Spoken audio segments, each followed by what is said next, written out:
Heidi King, welcome to Love Your Money. Thank you, Hillary. I really appreciate the opportunity. I know this conversation is going to be really valuable for a lot of people. So let's start with at the top. Who is actually planning for college? Is it the parents or the child? And assuming a little bit of both, in what ratios, in your experience, do the best? Oh gosh, that's a good question. I would say both. It is a milestone event, Okay. heading off to college for students, but parents alike. Yeah. It is, however, best done if it's not, 90% parent and 10% student. Right. So I think something, if not the reverse of that percentage wise, for Okay. sure led by the student. Parents are a support system. They can be helpful with guardrails, Mhm. but having the student lead this, it's much better for the relationship as well.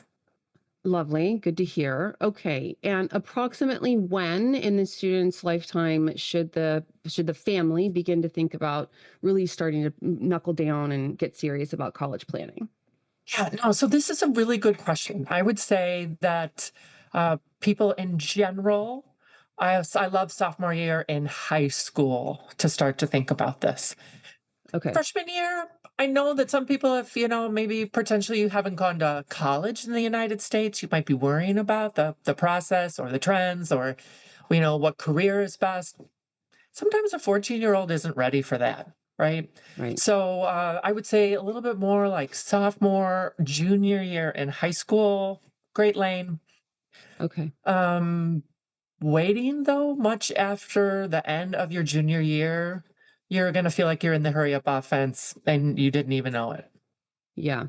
Okay. And is there anything families should be doing before then? So just in general, elementary school, junior high, anything parents should be thinking about, extracurriculars, anything like that?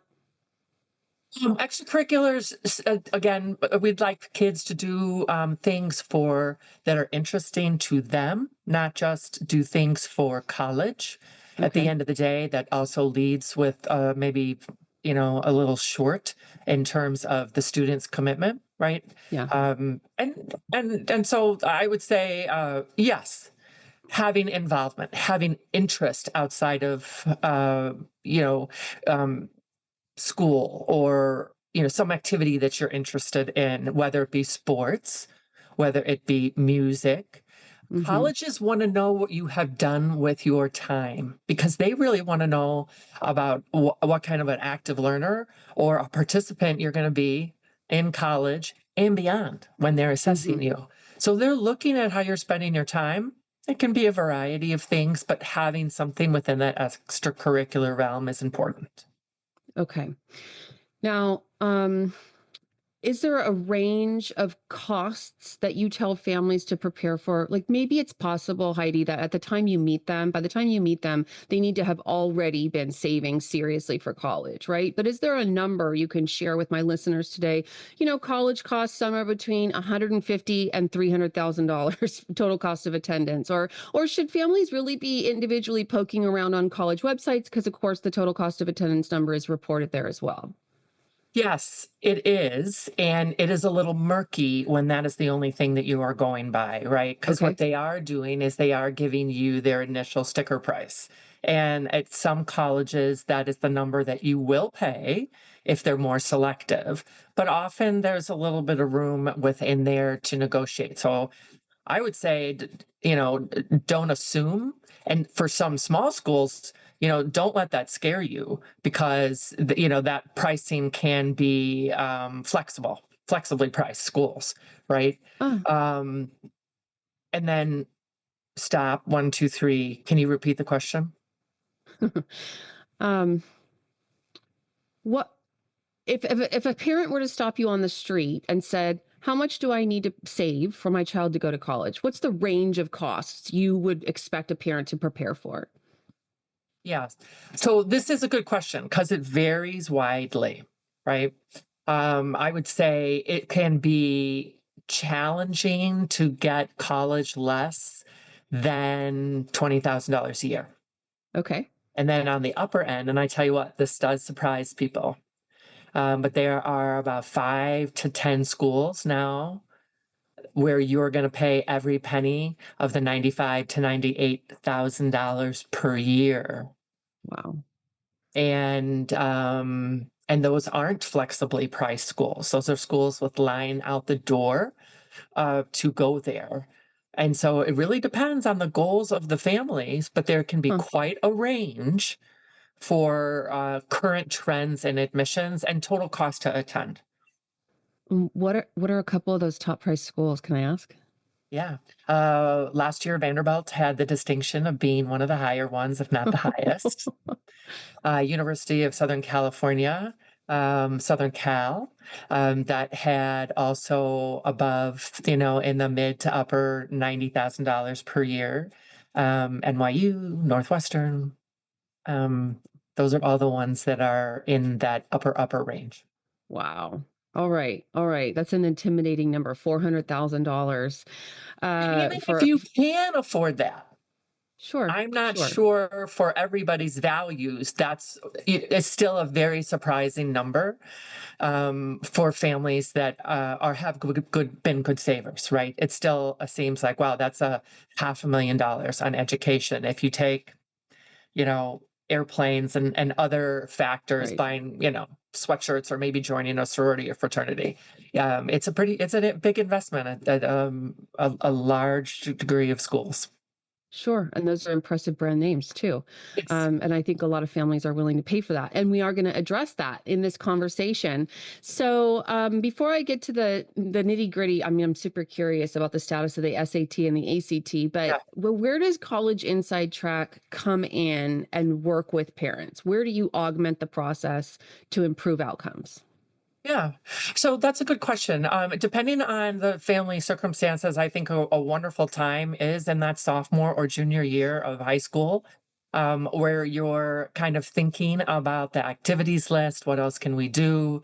You would be thinking about having an expert, neutral third party kind of Hmm. walk you through um, finding right fit schools, right? Not just the sweatshirt schools, but really think about it from academic fit, Hmm. social fit. Where do you want to live 4 years, find your friends and thrive?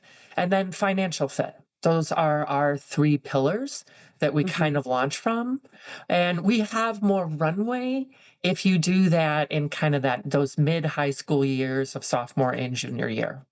Right. I feel like this is a new conversation, this conversation about fit for the student. I feel like this Mhm. conversation was not in existence when I went to college. It was you go to the top school you can get into and afford, Yeah. right? Yeah. Well, true. Go into the top school, and what can you afford now has a really, really wide range, you Right. know?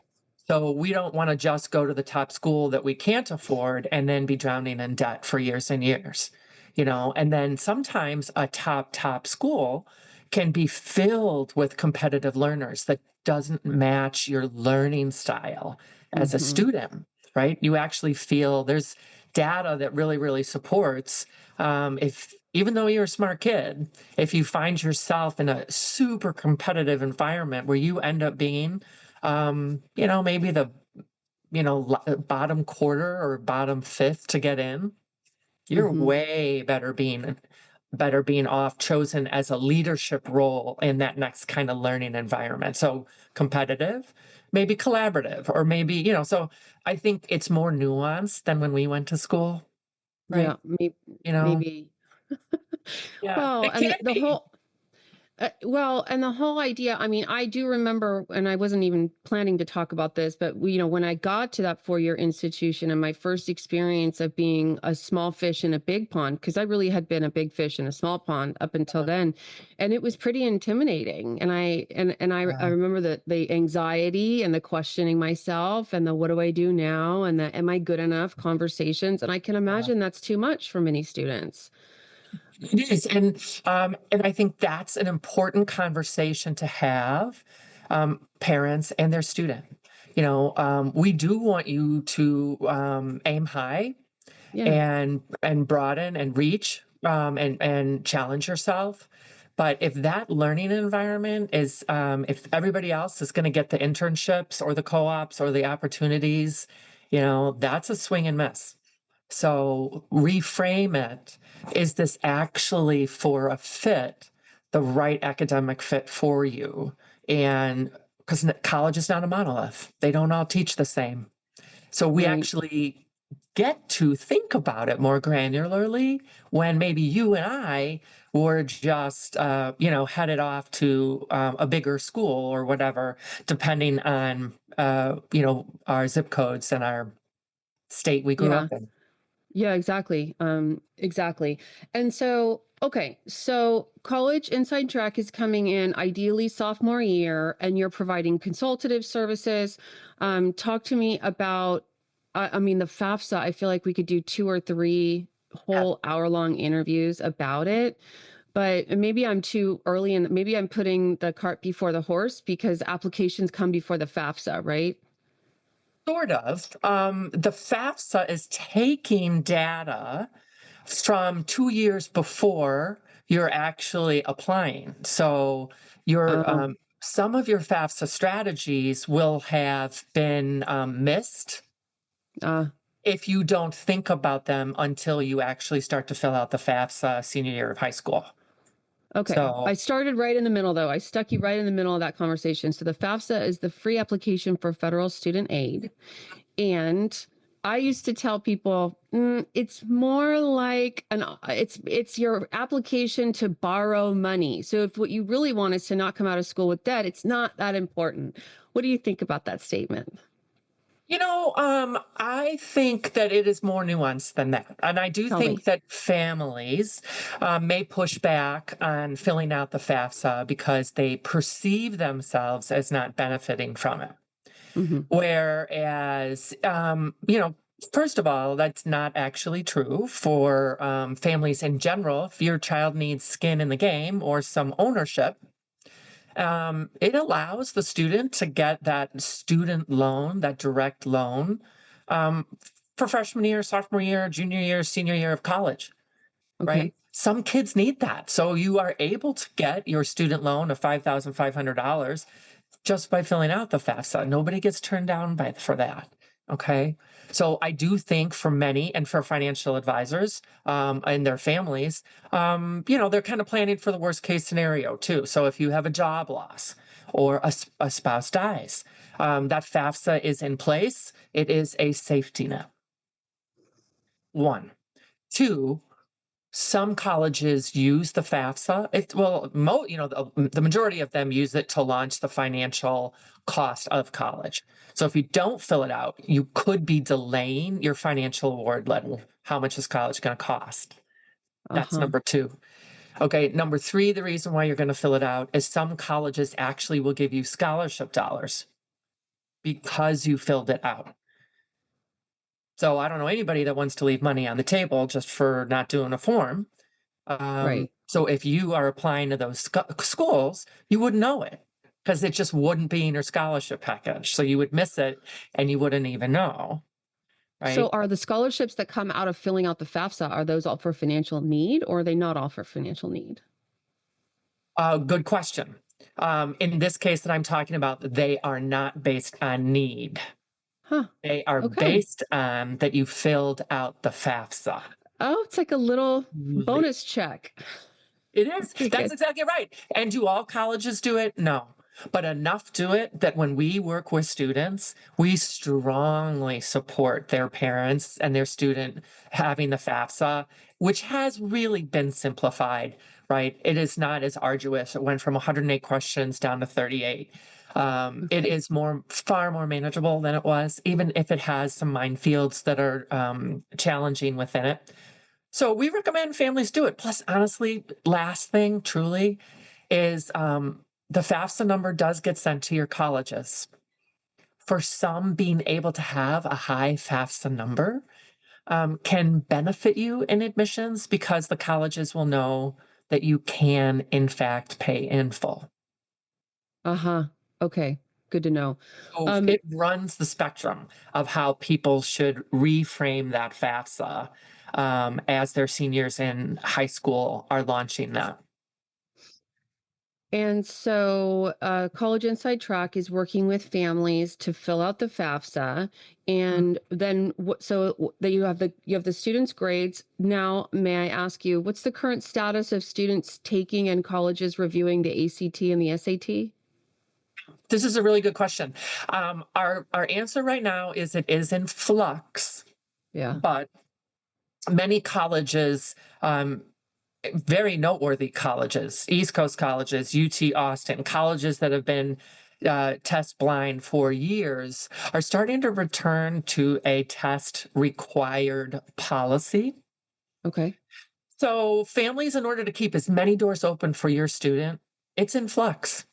And we think that it should be part and parcel with what you're doing to prepare for school. At the end of the day, you could submit it at a test optional school or not, and that evaluation can be done, you know, within those last couple of weeks before you actually apply to school. But if you don't do the FAFSA and all of a sudden, I'm sorry, you don't do the test prep, or you're not working on the ACT, SAT for a score and trying to improve it, Right. and your school changes the 6 months before, into the next cycle, is very hard to catch up on and getting a better score, if you haven't done some work in them. So I would say in flux, there are still absolutely schools that don't require the test.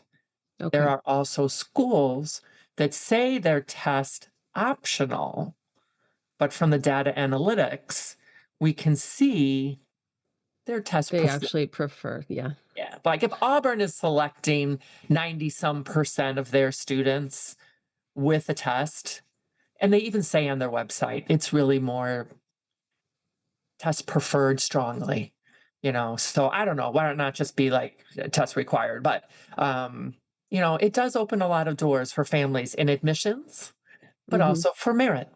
So, Right. it's a multi prong approach to why standardized testing can help a family, not just for the test score, admissions and merit and Well, and learning. it seems like it sort of lends itself to this customization of the college application process, because I would imagine if your student has terrible test scores, you probably won't submit those scores to the test optional schools, right? I mean, You have an option at the end of the day to right. evaluate it. And what we think about when we're working with families is, does this help or detract from who you are as an applicant? Mhm. So do you call the folks who work with parents and families, you coaches or consultants? What's their title? Consultants is what we typically call them. Yeah. It is Sorry, like that having didn't. a one-on-one coach. You're right, though. But Okay. yeah, we call them the consultants. Okay, perfect. So your consultants are helping families sort in the beginning. There's thousands of schools. We need to start to hone Yeah. in on what's going to be our three facets of this student that we're looking to match for the school. And so then as we approach junior senior year, now they've probably taken the tests, and so you have those, they've filled out the FAFSA. And now what guidance does College Inside Track provide that helps students and families get the right college for them? Yeah. So all along, what we will have done when we're working with families, and their students, is what are the key criteria for this student in developing a targeted list of schools that they want to apply to. You know, Okay. again, our foundation is so much based on the academic. What's your major? What's a little bit of wiggle room?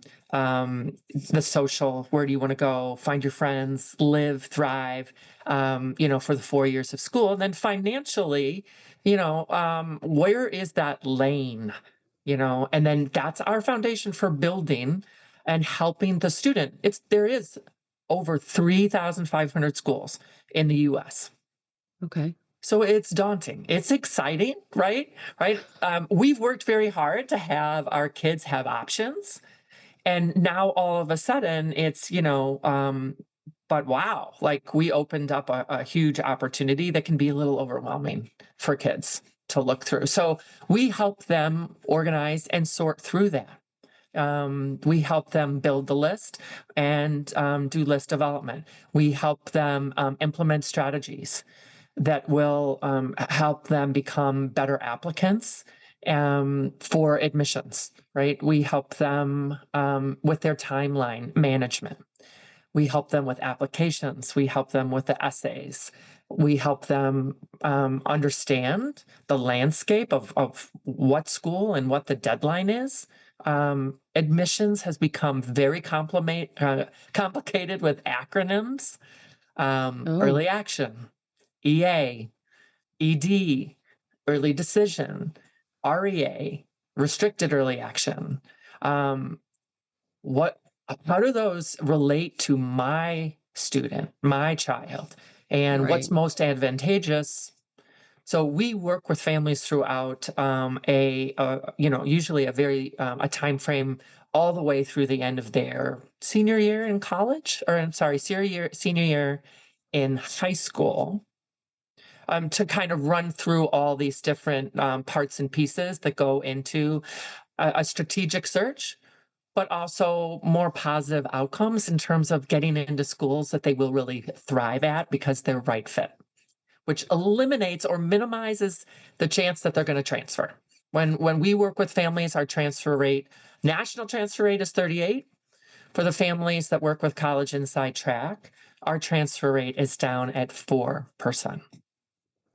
Now, and I saw that on your website, and I didn't realize that that was such a big deal. I mean, 38%, that's wild, right? Yeah, that seems like a Uh, large number, right? it seems like a large number of people end up in a place that isn't the right one for them. Yeah. Does that include people? Because I transferred after my AA degree from a community college to a private university. Does that include those kind of transfers? Oh, you're right. Good question and clarification. It doesn't. That's literally just, I tried really hard to pick the right 4-year university. And I it didn't got work there out.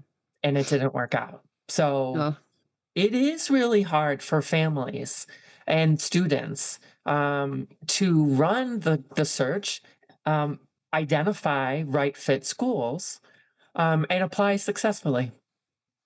I think, yeah, okay.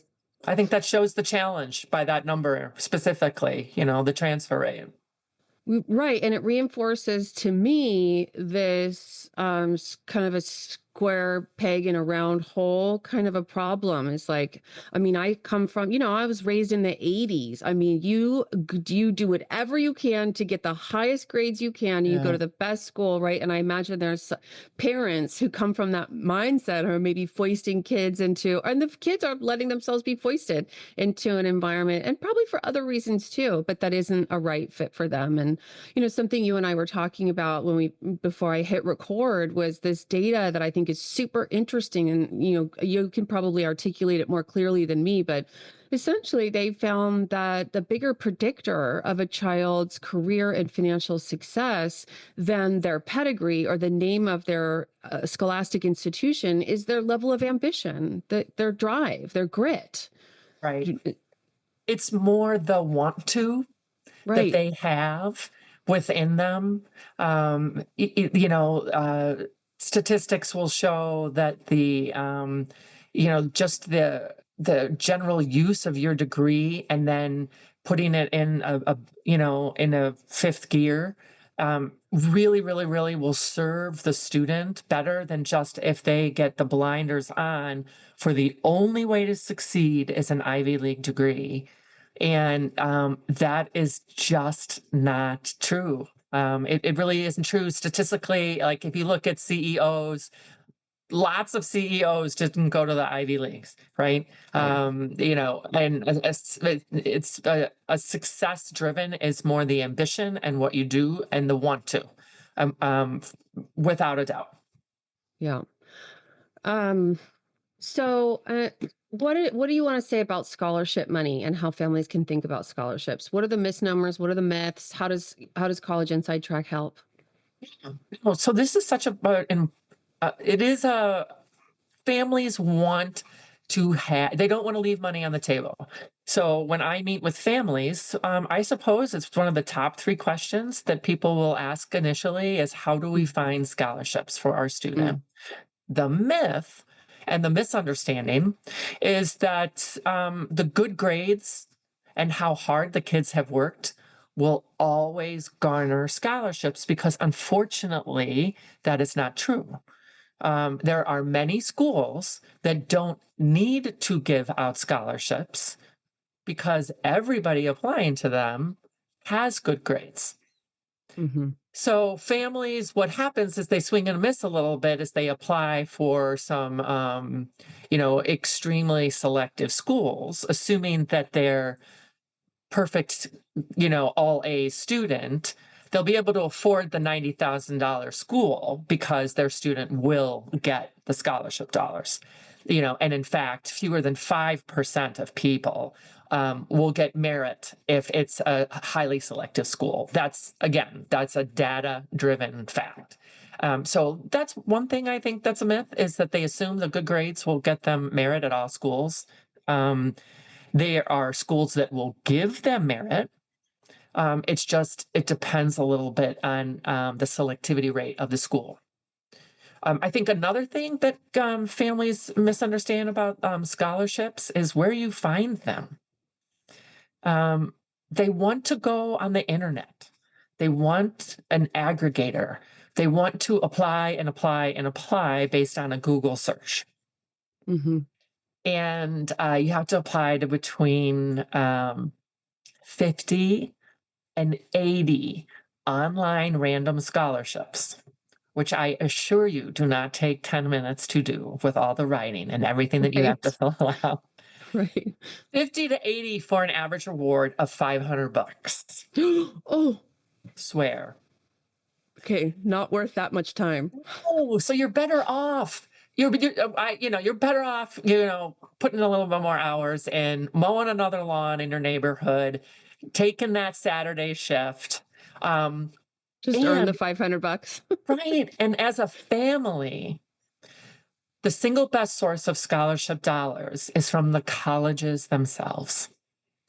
The colleges themselves, by far, are the better and the best gifters of scholarship dollars. And they do that because they want your student. Right, They see them as a learner. They see them as, college is a business. right. So, and sometimes they need your student, they need the grades, they need, an They think your extracurricular that they've student got. will reflect well on them in the future. Yeah, They're imagining him or her giving the commencement speech. that's right. That's right. And going out into the world and being good alums. And so the more that you understand what the student can do during high school, they develop and are in charge of their own scholarship package. So like the power is in your hands if you give yourself enough runway and if you understand some of these um, things you can leverage. Mhm, If merit is important for your family, um, start a little earlier, be a little bit more intentional, and build your list correctly to apply to schools that will give you multi-year scholarships, not just a mhm. signing bonus, but multi-year stackable scholarships. That's where you get the money for scholarships. That is really good feedback. And so I imagine you and your team are able to help, which are the colleges that are more likely to give that kind of money and for what kind of students, this kind of information. Yeah. So for sure, like that's one of the, first 1 or 2 meetings where we'll kind of have initial strategy. We'll Okay. talk about the budget. We'll assess the goals of the family. And if merit and looking for merit as part of the how are we going to pay for school is, important, then we implement strategies to fill in holes, suggest ways to, show their leadership or be involved, grades, test scores, how to become the best applicant development. you know? Yeah. And then choosing the right schools at the end of the day. Yep, we had our class of last year, a little over 250 kids. They garnered $26 million worth of scholarships. Oh, congratulations to you Uh, and them. yeah, Wow. I'm the trying to do the quick consultants. math. Is that like $100,000 each? Yeah, and that's because, they'll apply to multiple schools, right? Right. So, they'll have a package here at this school that they get to evaluate, a package at that school that they get to evaluate. And yeah, How they're fun. working really hard to, get into the schools where they're going to thrive and then make it come in at a price that their family is comfortable paying. All right. And real quick, what is the approximate range of cost for your services? Yeah, we have a couple of different packages at College Inside Track, depending on families' needs. And so the classic package that we work with is $5,895. Hmm. And then for families that want a higher level of service, just more attention to every single detail of every single school that they're applying to, we have a premium package, which is $14,995. Perfect. Okay. Anything we hit on the big topics, Heidi, and we've recorded quite an interview here in terms Yeah. of wide ranging, and also I want people to still want to listen, right? So, is there anything we haven't mentioned that's really important to talk about? I think we should just send people your way. But what is it? What did I leave anything out? I think that, I'm a parent that just went through this. So, in Oh, addition to getting to do this for my job, which I love, I probably got into it because I was really looking forward to the college search with my kids. There was no football game that I would say no to, no basketball game that I would say no to. I loved touring. Walking around campus. And, then I found it extremely difficult. When it's just past the visit and some of the fun stuff, it was very challenging to understand with my kids' goals. Um, Believe it or not, I was an aviation major. I was a oh, pilot really? for the first 25 years of my life. That was my college major. And I had two boys that didn't want to be pilots. They went into business and finance. And I wasn't CFP or a CFA, and Okay. that's what they needed. And those business is the hardest degree, the most popular degree nationwide. And so we found ourselves wanting to know more about these business schools, and they are uber competitive. So, what do you need to do to get into these schools? And man, was that a stressor for our family. So, I do think that, sometimes getting a little bit of help through the process can lead to better outcomes. Hmm. Um, College is the second largest purchase that you are going to make, other than the purchase of your home. And you have probably worked very hard to give your child options, and they have worked hard. So, I do think that that's sometimes why an organization will exist, to help families, with hands-on support through the process. It is an Yeah. exciting time, but it can be also a very stressful time. Right. Well, and it comes down to, and I myself am a delegator, right? I feel like there's experts on the planet. I would rather pay for your expertise than spend, 100 hours trying to learn what you know. Yeah, Certainly my clients are delegators. I mean, we fill a certain niche. And so, I mean, I think that's who we're talking to is, busy parents whose yeah, time is valuable, and recognize that no matter how much Googling you do, there are people who have the as lived experience, right? The experience of 120 kids getting $3 million in scholarship money. I remember that I did it wrong. I know that's not exactly what you said, but you've learned something about those colleges, those kids, right? It's in there. It's institutionalized knowledge. So whether you're willing to pay for that consultancy, I think whether that's of value to you. point. Yeah, that's Um, exactly true. Perfect. Okay. Well, I didn't know that you started your career as a pilot. Thank you for sharing that. Let me just Yeah, ask you. So you've obviously done a big career change, and my I signature did. question is about your money. Mhm. And if your money were writing you a love note, what would it be thanking you or acknowledging you for? Yeah, yeah. So I appreciate the question. And as you know, as through the different decades of how you approach your money and your spending, I think the lens can kind of change a little bit. But I did have a pretty big career change. I retired after about 25 years in the airline industry, and I think um, early on. Coming out of school, understanding my role in the workforce, in the late 80s, early 90s, really wanting to use my degree and go to work sometimes required immense sacrifices for the day-to-day fun purchases.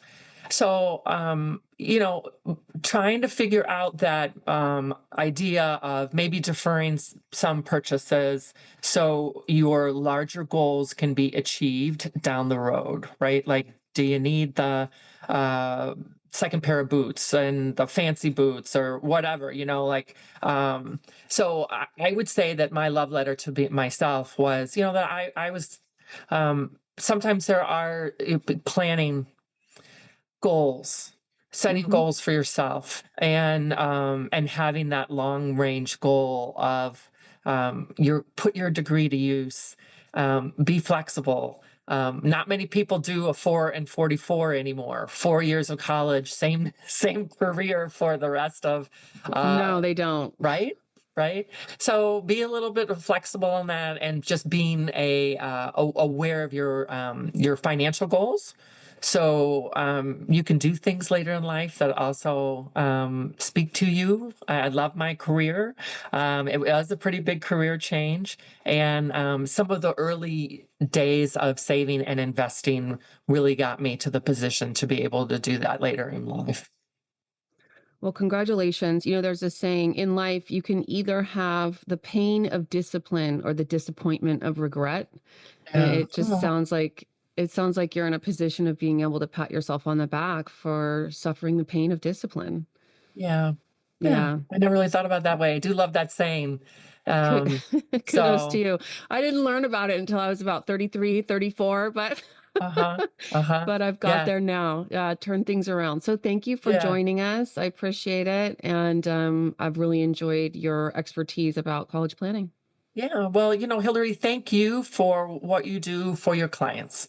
Having a female within your career and your industry is really appreciated.